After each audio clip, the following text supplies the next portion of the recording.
আজ ডিনারে বানিয়েছিলাম একটু নবরত্ন। সকালবেলা একটা বোন এফবিতে বানিয়েছে, তো ভেবে নিলাম রাতের ডিনারে রুটির সাথে এটাই চলবে। তো বানিয়ে নিলাম।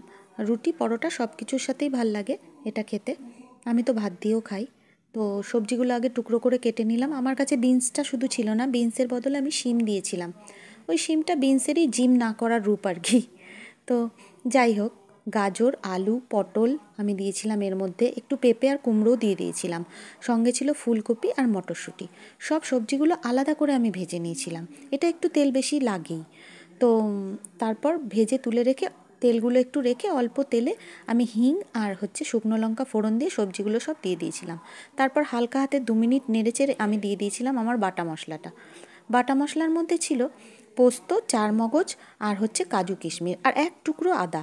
আমি আদাটা কাঁচা সবজির গন্ধ যাতে একদমই না থাকে সেই জন্য দিয়েছিলাম। তারপর জল ঢেলে 5 মিনিট ঢাকা দিলেই